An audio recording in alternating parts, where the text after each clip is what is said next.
संकल्प मोदी ने किया और इसीलिए आज कीमत चुकाते हैं जब आप बिना किसी तथ्य के उन पर कटाक्ष करते हैं, उन पर आरोप मढ़ते हैं। जिन्होंने आज इस सदन में आरोप मढ़ा वो बताएं कि 40 एकड़ भूमि पर आज भी 623 रुपए क्यों देते हैं, वो भूमि छोड़ते क्यों नहीं और सरकार को वो भूमि लौटाते क्यों नहीं। जिन्होंने आज इस सदन पर कटाक्षों की लहर गिना दी, उनसे पूछती हूं सम्राट साइकिल अमेठी के किसानों की जमीन आज भी क्यों उस खानदान ने हड़पी है, लौटाते क्यों नहीं कोर्ट ऑर्डर के बावजूद।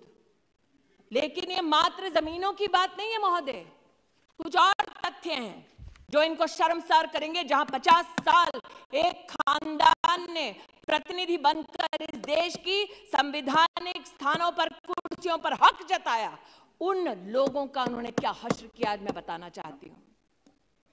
महामहिम राष्ट्रपति जी ने अपने अभिभाषण में कहा कि प्रतिदिन सरकार प्रधानमंत्री आवास योजना के अंतर्गत 11,000 घर बनाती है। मैं कहना चाहती हूं कि अमेठी में महोदय 93,000 घर हमारी सरकार ने बनाकर दिए। मतलब लगभग 4 लाख लोगों के पास अमेठी में सर पर छत नहीं थी महोदय, जहां 50 साल इन लोगों का राज रहा। महोदय आज मैं बताना चाहती हूं, महामहिम राष्ट्रपति जी ने अपने अभिभाषण में उल्लेख किया कि 55,000 गैस के कनेक्शन प्रतिदिन दिए गए सरकार द्वारा। अमेठी में 2,14,440 लोगों को जीवन में पहली बार गैस का कनेक्शन तब मिला जब मोदी की सरकार बनी। ये जानना चाहते हैं क्यों मैं अपने लोगों की बात करूं, क्यों ना करूं। महामहिम राष्ट्रपति जी ने उल्लेख किया कि गरीब को मुसीबत के वक्त मुफ्त का राशन मोदी सरकार ने पहुंचाया। इस वर्ष 2 लाख करोड़ का व्यय हो रहा है। मेरी लोकसभा क्षेत्र में 18,72,000 लोग ऐसे हैं जिनको मुफ्त का राशन मिल रहा है। मैं उनकी ओर से आभार व्यक्त करती, क्यों ना करूं। 305 किलोमीटर सड़कें सिर्फ मेरे एक जनपद में बनी है महोदय। 5 गांव का नाम सुना देती हूं, 50 साल में 5 गांव तक कभी सड़क नहीं पहुंची थी। जवाब देना पड़ेगा इन लोगों को जो बड़ी बड़ी डींगे हाँकते थे कि अपने ही संसदीय क्षेत्र में। मैंने महोदय सुना था हिंदी में, दिया तले अंधेरा, चोर की दाढ़ी में तिनका, उल्टा चोर कोतवाल को डांटे। आज इन सारी हिंदी की जितने भी हमारी प्रोवर्ब्स हैं उनका एक दर्शन मैंने यहां किया है। उनको जवाब देना पड़ेगा। 5 गांव के नाम भी बता देती हूं जहां सड़क ही नहीं पहुंची कभी।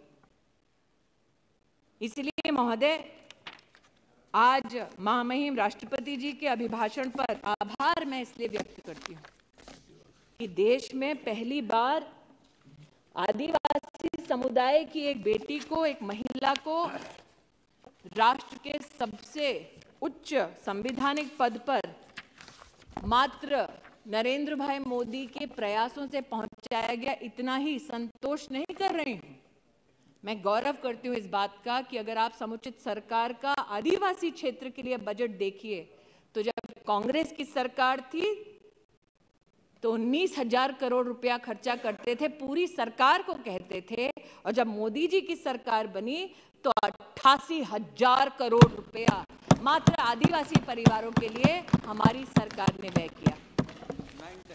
क्योंकि मैंने दिनकर जी का उल्लेख किया तो आप तो वरिष्ठ हैं महोदय, आप राष्ट्र कवि का कई बार कई भाषणों में उल्लेख भी कर चुके हैं, कई चर्चाओं में उनका उल्लेख कर चुके हैं। उन्होंने कहा था कि सच है विपत्ति जब आती है कायर को ही दहलाती है। वो कौन था जो कहता था विदेश से वैक्सीन लाओ? वो कौन था जो कहता था हिंदुस्तान की वैक्सीन ना लगाओ? और वो कौन था जिसने कहा कि विदेश पर नहीं अपने देश पर भरोसा करो, वैक्सीन यहां बनाओ और हर हिंदुस्तानी को मुफ्त लगाओ? उस शूरमा का नाम मोदी।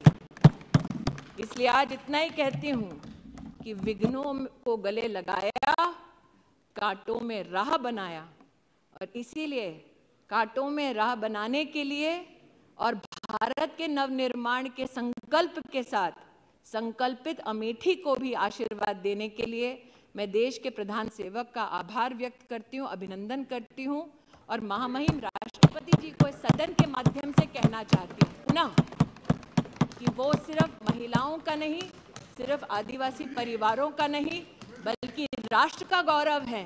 और अमृत काल में हमारे राष्ट्र में इसी प्रकार की महिला और सामाजिक परिस्थितियों से उत्थान करने वाली महिला का उल्लेख बार बार हमारे इतिहास में स्वर्णिम अक्षरों में हो।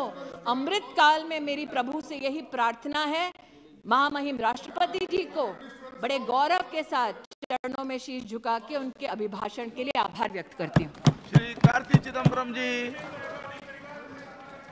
कार्ति जी बोल रहे हैं। Thank you, sir. Thank you for giving a silly soul like me an opportunity to speak. First of all, I'd like